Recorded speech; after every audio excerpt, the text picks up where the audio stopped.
उत्तर प्रदेश में 4 मई और 11 मई को यूपी निकाय चुनाव के लिए 2 चरणों में वोटिंग होगी और 13 मई को नतीजे जारी किए जाएंगे। इस चुनाव से पहले सीटों के बंटवारे को लेकर सपा और आरएलडी के गठबंधन में दरार पड़ती हुई नजर आ रही है, लेकिन अब दोनों दलों ने ऐलान कर दिया कि वो एक साथ है और पार्टी का गठबंधन मजबूत है। अखिलेश यादव के नेतृत्व वाली समाजवादी पार्टी और जयंत चौधरी के नेतृत्व वाली आरएलडी में आने वाले निकाय चुनाव में गठबंधन को जारी रखने का फैसला किया। समाजवादी पार्टी और आरएलडी के नेताओं ने कई मंचों पर कहा कि वो आने वाले निकाय चुनाव में एक दूसरे का समर्थन करेंगे, लेकिन जब सपा ने प्रत्याशियों के नाम का ऐलान किया तो दोनों दलों के बीच दूरी बढ़ गई। आरएलडी ने पश्चिमी यूपी में जिन सीटों पर अपने प्रत्याशी उतारे, उनमें से कुछ सीटों पर अखिलेश यादव ने भी अपने प्रत्याशी उतार दिए और जयंत चौधरी को सीधी चुनौती दे डाली, खास तौर से मेरठ मेयर सीट पर। इस सीट पर आरएलडी अपना प्रत्याशी चाहती थी, लेकिन वहां से भी अखिलेश यादव ने सपा विधायक अतुल प्रधान की पत्नी सीमा प्रधान को मैदान में उतार दिया।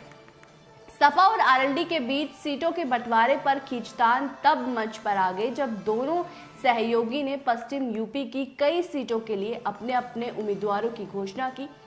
मेरठ की मवाना नगर पालिका परिषद के अध्यक्ष पद के चुनाव में सपा ने दीपक गिरी को अपना उम्मीदवार घोषित किया, जबकि रालोद ने अयूब कालिका को अपना उम्मीदवार घोषित किया। इस तरह बागपत की खेकड़ा नगर पालिका में अध्यक्ष पद के चुनाव के लिए सपा ने संगीता धामा को प्रत्याशी बनाया, वहीं रालोद ने रजनी धामा को इसी सीट से टिकट दिया। इन सीटों पर सपा के प्रत्याशी उतर जाने का सीधा नुकसान आरएलडी को होता और अगर इस तरह से आरएलडी और सपा गठबंधन में दरार आने की चर्चाएं भी शुरू हो गई। लेकिन सपा के आधिकारिक ट्विटर हैंडल से बड़ौत और बागपत में आरएलडी को समर्थन दे दिया गया और सपा ने यू टर्न लेते हुए 18 अप्रैल को ट्वीट कर कहा कि उनकी पार्टी बड़ौत और बागपत में चुनाव नहीं लड़ेंगी और आरएलडी को अपना समर्थन देगी।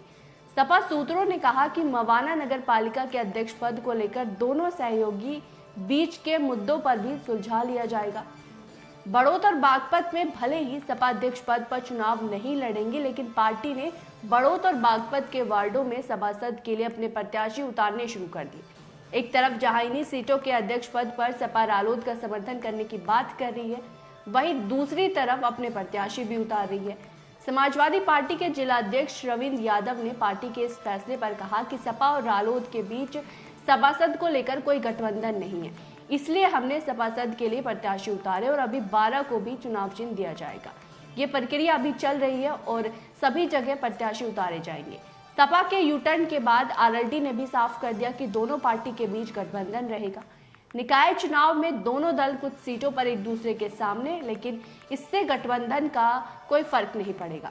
दोनों पार्टियों के बीच सीटों को लेकर हुई खींचतान पर सपा के राष्ट्रीय प्रवक्ता अब्दुल हफीज गांधी ने कहा कि स्थानीय निकाय चुनाव में ये मतभेद सामान्य है। उन्होंने कहा कि ये मुद्दे सामान्य चुनाव में हो सकते हैं, लेकिन हमारा गठबंधन इससे प्रभावित नहीं होगा।